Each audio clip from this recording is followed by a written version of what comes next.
The exploit I'm about to show you is the most powerful exploit I have ever used. It has the capability to locate any and all entities, including players, pets, and more. It has the capability to look inside other players' inventories and even their ender chests. Now introducing Target Selector Abuse.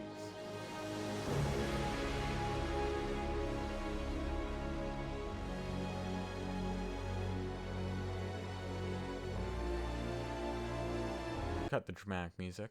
This video is very nerdy, so if you don't understand everything at first, it's okay. This exploit uses the /w command.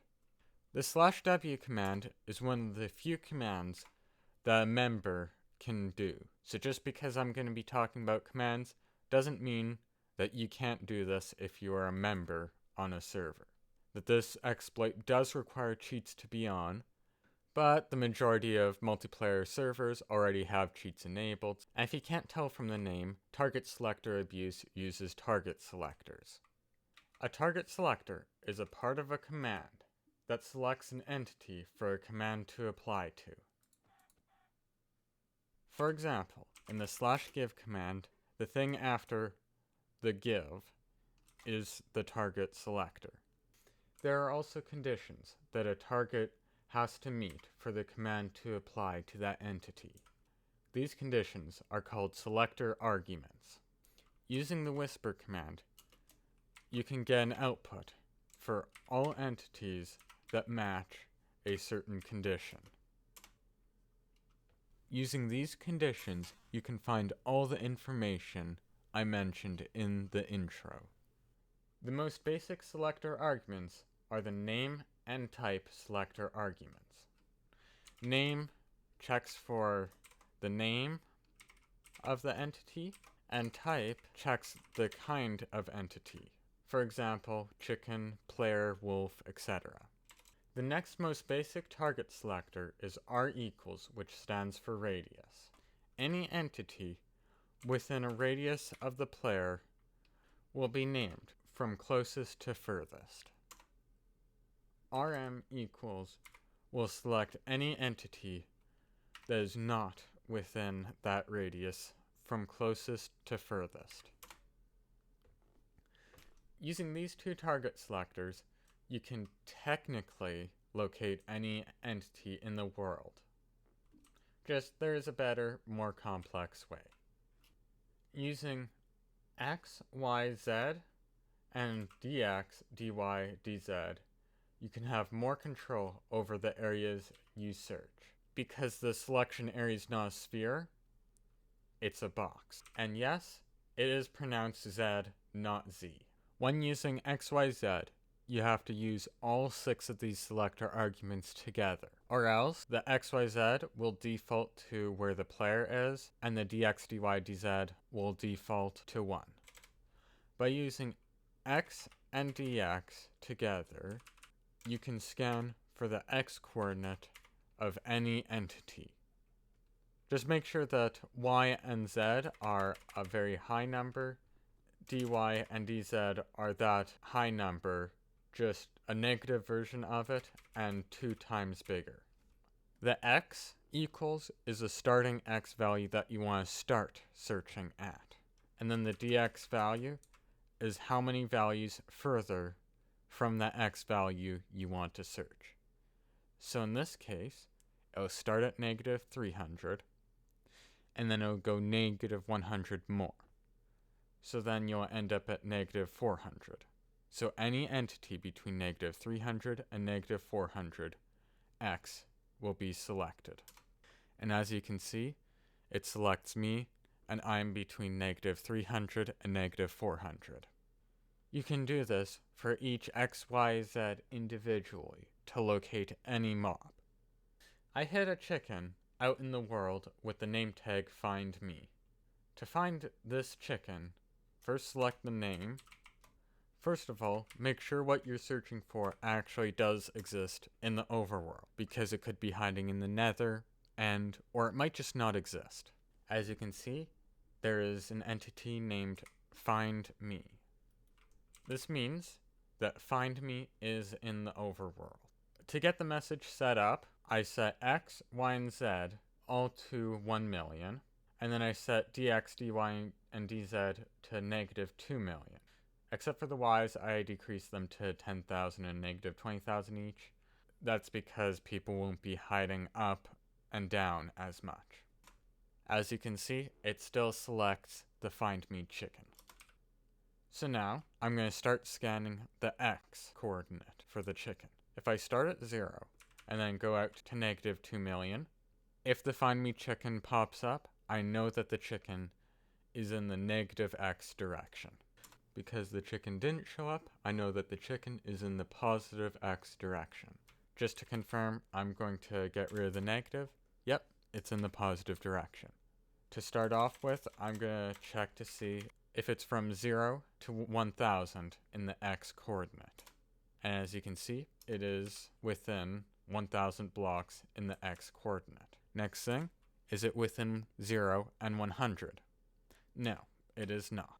So then I'm going to adjust it to 500. Is it within 0 and 500? It is. Each time I'm eliminating around half the area it could be in. A few whispers later. 143, it is. And now just do it individually. 142, it's not. So we know the X value of the find me chicken is precisely 143. I repeated this process with Y and Z.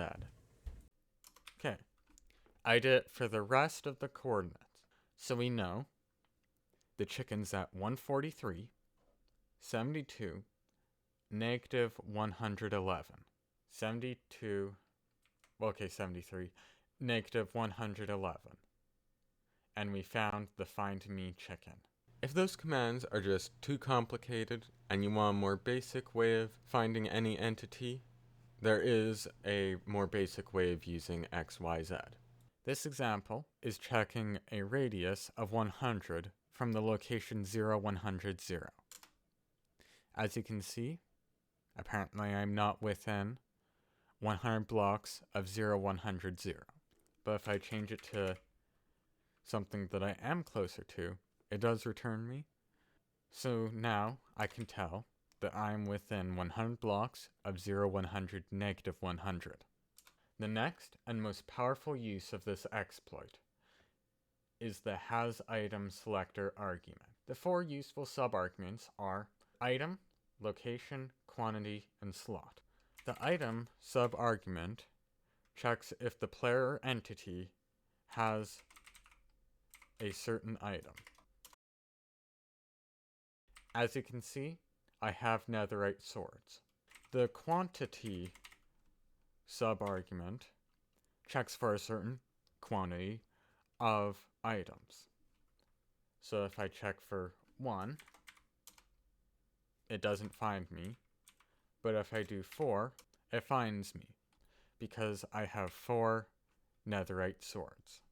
If you want to check a range, let's say you want to check if someone has more than 2 swords, use the 2 dots after the 2.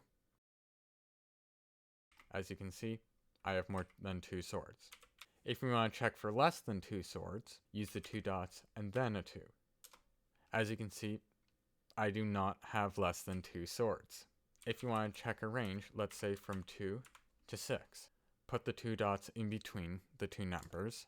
It finds me because I have in between 2 and 6 netherite swords. The next subargument is location. I can check my hotbar for if it has in between 2 and 6 netherite swords. As you can see, it finds me because I have in between 2 and 6 netherite swords in my hotbar. You can use this to also check ender chests. As you can see, it does not find me because I do not have 2 to 6 netherite swords in my ender chest. I only have 1. If I put some in and then do it, it finds me because now I have 3, and 3 is in between 2 and 6. The next selector argument is slot. This checks for the specific slot in the location. So if I go with slot 5, which is actually slot 6 because computers count from 0, we can see that there is not a sword in slot 6 in my ender chest. In slot 23 of my ender chest, there is between 0 and 6 netherite swords. Future red here, I just barely noticed that the quantity starts at 0. This means if there are 0 netherite swords in that slot, then it returns the player, and thus is useless. So when you're doing this, please start at 1, and don't be useless like me. If you send enough of these, you can scan everyone's ender chest for items, and you can know exactly what they contain. Maybe even tell what they're planning on doing with those items. The next and somewhat useful use of target selector abuse is score and tag. Tag looks for a tag that a player has. So after you select tag equals, there will be a list of all the tags that you can have. So that includes Slayer. Using this command, I can output all players that have the Slayer tag. As you can see, I apparently have the Slayer tag. Do I know what the Slayer tag does? Nope, because I don't know what this add-on is. And the next selector argument is the scores selector argument. Scores refers to scoreboards, which are something that are often used in add-ons, and they store a number value for each player or entity.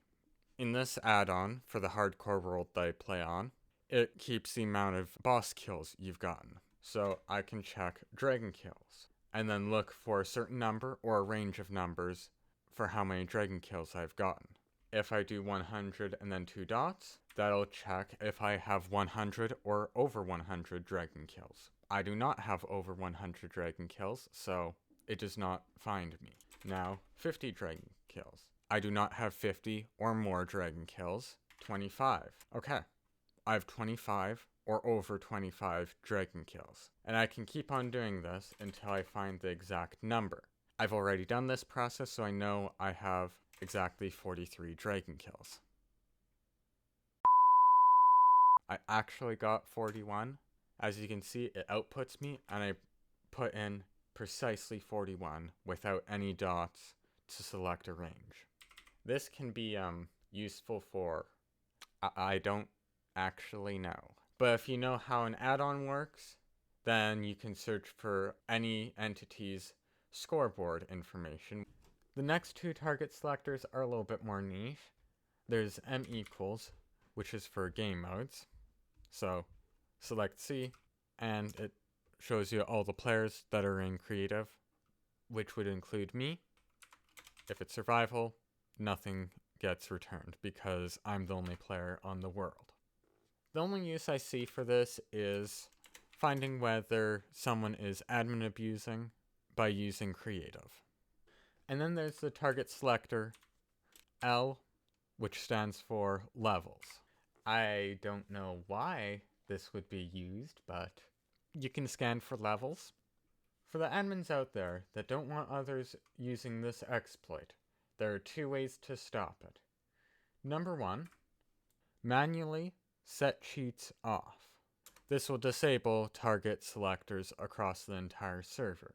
Or you can make a rule against it, and if you see people whispering entities to themselves, you can tell that they are using this exploit.